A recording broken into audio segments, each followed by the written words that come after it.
Welcome, everyone, to Dad Talk Live. And tonight we welcome back Keith David, who is appearing in From Scratch, Netflix original series that is premiering worldwide October 21st.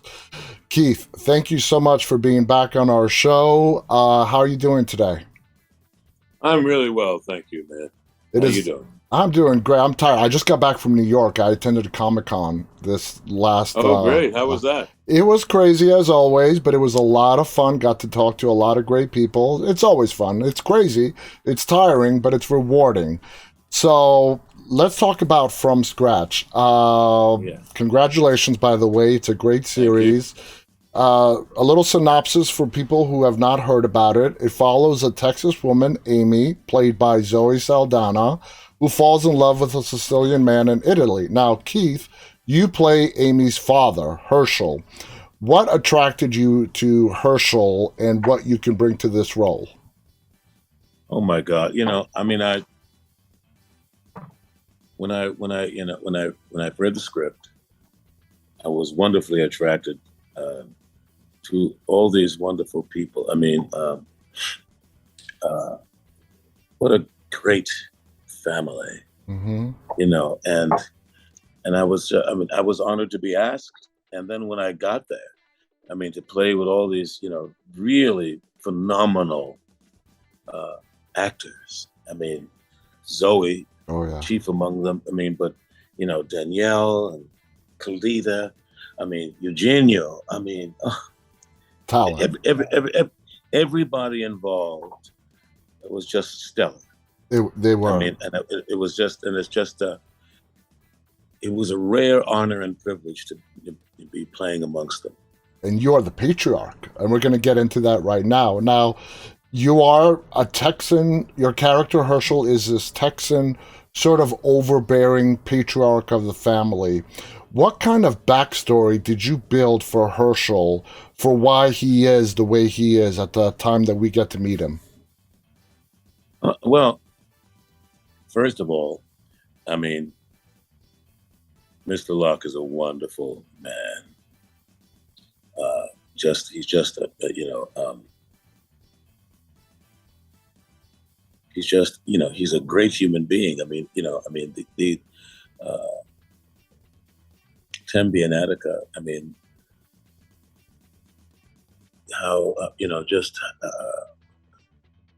I was just so wonderfully, impressive is not the Understatement. best word. Yeah. It's not the best word because he's just a great human being. Mm-hmm. He's not and he's not great because he's their father, but he's a great man. He Yeah. happens to be their father.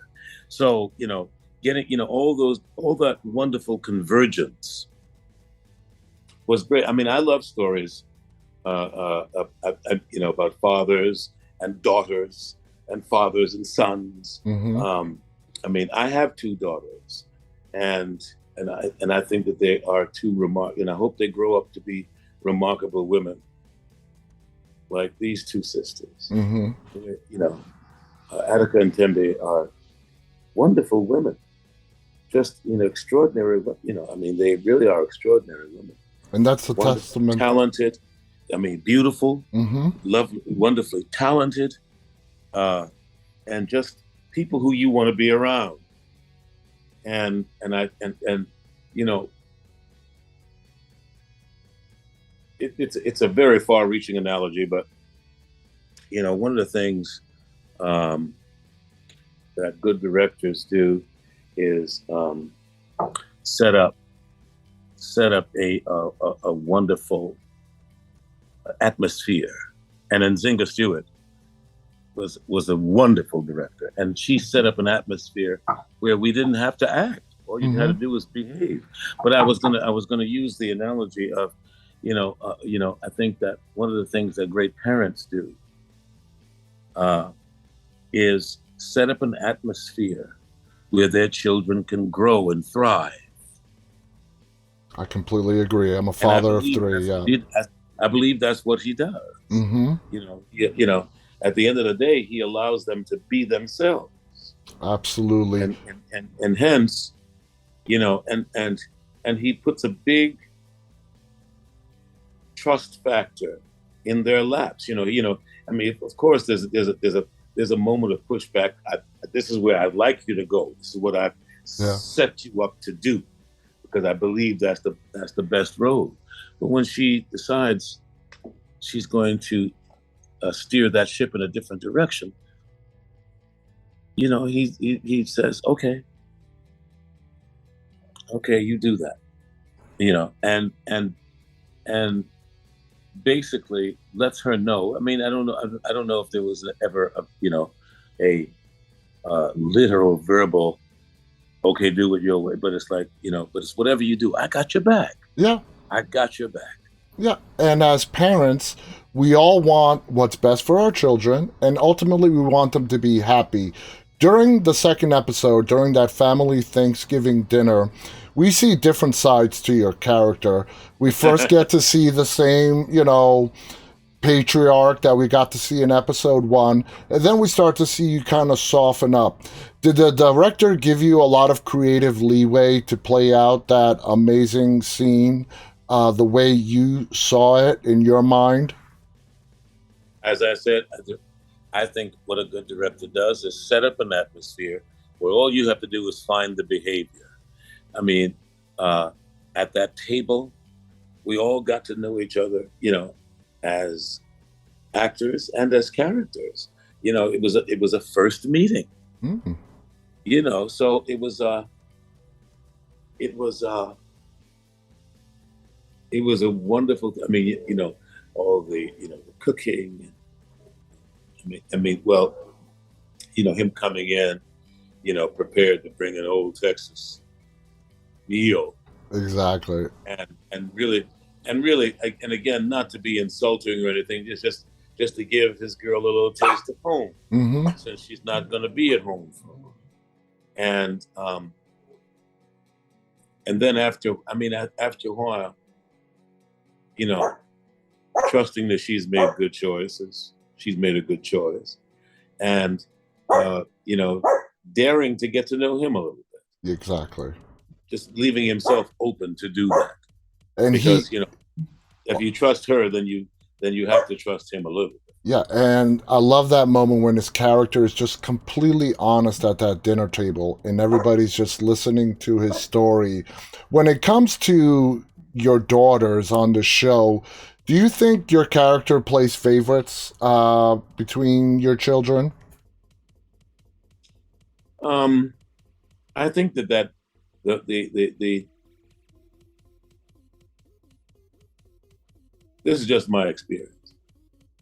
Any favoritism that really shows up, because there are times when my oldest daughter will say, "I know, the other one's your favorite, but maybe in this moment, but I'd like to think that I have enough love in my heart for both of them to be themselves. Yeah.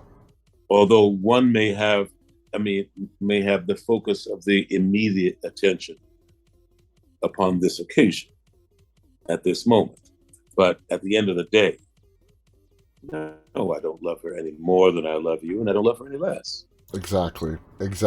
And only parents can really understand that. The interactions between you and Zoe are absolutely dynamic. We see that she wants to please you. She wants to please her father, but at the same time, she wants to pursue her passions, her love for art. Is this the first time? Two-part question. Is this the first time you got to work with Zoe? And what are your thoughts working with her on the opposite side of the scene as your scene partner?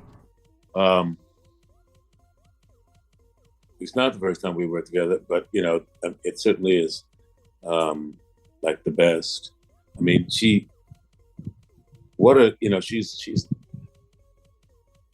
she is as generous an actor as she is a human being. Mm. And you can see that reflected in her work. I mean, that's not always necessarily true. But I think that in so many wonderful cases, and this being very much one of them, when the actors themselves are wonderful, generous people, and they happen to be playing wonderful, generous people, well, there's that, that wonderful Magic. blending of energies Yeah. where, you know, at this moment we're talking about the character. In this particular piece, we're talking about the character. We are telling the story of this particular character. But you can also tell the story about this wonderful actress. Mm-hmm. And she is just as generous.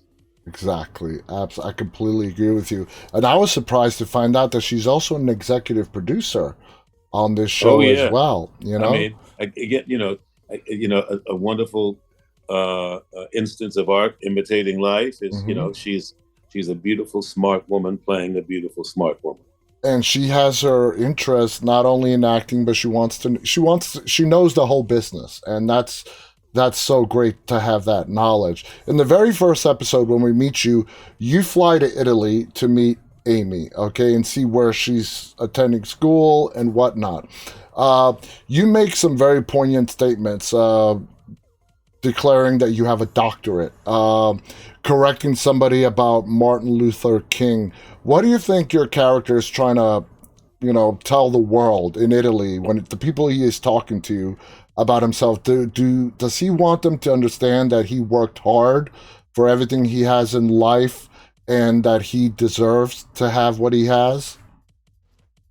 Well, that's just, that's a part of it. But I'm not the guy that you should make assumptions about unless you know what you're talking about. Yeah, don't mess with him. Don't lay your assumptions on me.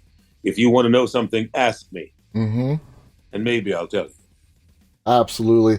Now, we're almost out of time, but I want to ask you one final question. 2022 has been a phenomenal year for you. You have appeared in some very huge titles. As an actor, since this is a TV series, an episodic television show, and you have done a fair amount of work, equally television and film, do you have a preference over film or TV, or they both hold the same special place in your heart? Yeah, it's called work. I like to work. That's a great answer. It doesn't matter the genre, or where it's at. I mean, I'm still after 42 years. I love what I do. Absolutely, and it's a testament. I love what I get to do. I mean, it's the funnest job in the world, and it's a testament to your acting because you have never been boxed into a particular genre. You have played dramas to horror.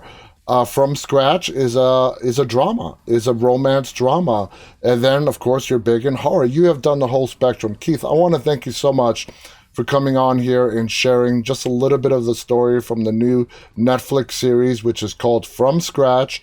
Guys, it is premiering worldwide October 21st on Netflix. Keith here has a huge role in it, playing Zoe Saldana's dad. Check it out. On behalf of Keith and myself, stay safe and always stay walking. Bye, everybody.